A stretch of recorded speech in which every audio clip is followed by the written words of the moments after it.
Assalamualaikum warahmatullahi wabarakatuh.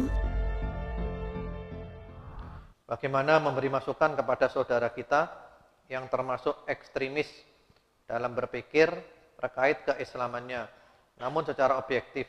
Karena sejauh ini observasi yang saya lakukan, tipikal orang seperti ini cenderung tidak open minded.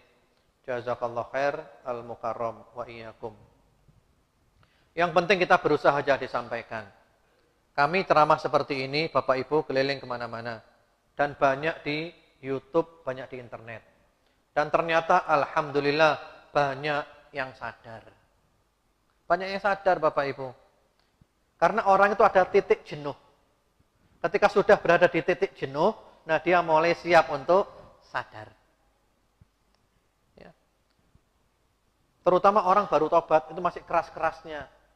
Setelah itu dia bosan sendiri. Setelah bosan sendiri, nah baru mau dengar ceramah kita, gitu loh. Oh, ternyata enak ini ya, ikut ini saja saya.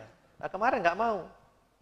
Kami dulu ketika masih keras Bapak Ibu, ini pengalaman pribadi. Dan sekarang baru sadar kami, ternyata saat itu kami sombong dan ujub. Itu dua sifat. Sombong dan ujub, tapi nggak sadar. Sekarang kami baru sadar.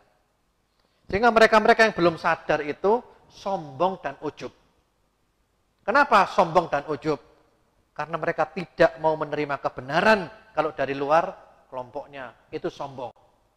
Yang kedua ujub, karena mereka merasa lebih baik dari yang lain, mereka merendahkan yang lain.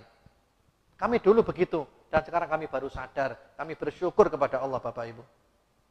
Dulu ketika kami masih seperti itu yang ada itu kebencian.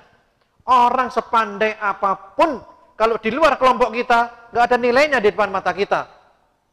Nggak ada nilainya, nggak ada harganya. Itu sudah dicuci otak seperti itu. Tapi setelah kami putuskan keluar, kami mau membuka diri, kami tambah referensi pengajian, baca buku, Masya Allah, luar biasa. Ini ilmu lautan yang nggak bertepi. Sehingga kami sekarang walaupun beda pendapat tetap saling cinta. Ustadz Abdul Somad, Ustadz Salim Afillah, Ustadz Felix Shaw, Ustadz Mustafa Umar, Ustadz Fauzil Azim, dan yang lain-lain, Ustadz Umar Mita, kami saling cinta karena Allah.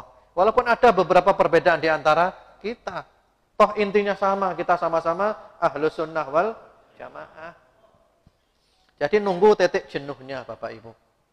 Ya didoakan aja, doakan dapat hidayah. Iya, itu nggak sadar.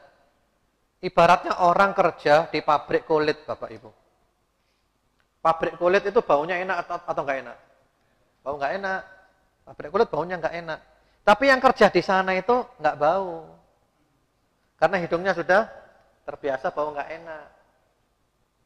Lah untuk menyadarkan dia, harus dikeluarkan dulu dari pabrik kulit itu. Dikeluarkan dulu, nah diajak piknik dulu. Jalan-jalan. Untuk dinormalkan dulu hidungnya. Setelah diajak jalan-jalan, hidungnya sudah normal, ajak balik ke sana. Ternyata dia baru sadar, ternyata baunya nggak enak ini ya. Iya, seperti itu. Kalau nggak gitu nggak bisa, keluarkan dulu. Ditata dulu otaknya. Ini sudah rusak otaknya, ditata kembali. Betul, saya jujur Bapak Ibu. Sudah dirusak otaknya dengan ajaran kebencian. Maka perlu ditata kembali. Misalnya dari kelompok salafi, kita katakan, kamu tetap salafi, nggak masalah. Saya tetap salafi, nggak berubah. Ya. Cuman yang berubah adalah sikap, menyikapi perbedaan pendapat. Kalau dulu langsung vonis sesat. Nah, sekarang enggak, monggo silakan. Beda pendapat, tapi kita tetap bisa bersinergi, kita saling menghormati, masing-masing punya hujjah, masing-masing punya argumentasi, masing-masing punya kitab, masing-masing punya ulama. Monggo silakan. Insya Allah masuk surga semuanya. Karena intinya sama, Ahlus Sunnah wal Jamaah. Rukun Islamnya sama 5, rukun imannya sama 6, Al-Qur'annya sama, haditsnya sama, ya syaraknya sama, tafsirnya sama, sholatnya menghadap kiblat yang sama, semuanya sama. Paling-paling beda apa sih? Ya, paling-paling beda ya tahlilan, maulid, khol, dan semisalnya. Insya Allah masuk surga semuanya. Seperti itu. Jadi ya kita terangkan saja, mereka mau alhamdulillah, Mereka nggak mau, yang penting kita terus menjelaskan, memberikan pencerahan, kita mendoakan. Insya Allah kebenaran itu ada cahayanya. Dan insya Allah, dan cahaya itu akan masuk ke dalam hati orang yang memang siap untuk menerima cahaya itu. Jujur, kami dulu keras Bapak Ibu. Sehingga kalau ada teman-teman yang keras, kami nggak kaget. Kami hanya mengatakan, saya sudah melewati masa-masa seperti itu. Ya. Atau bahasa mudahnya itu sudah khatam lah. Sudah khatam, sudah tobat, sudah. Alhamdulillah. Terima kasih ya. Yang lainnya aja. Seperti itu.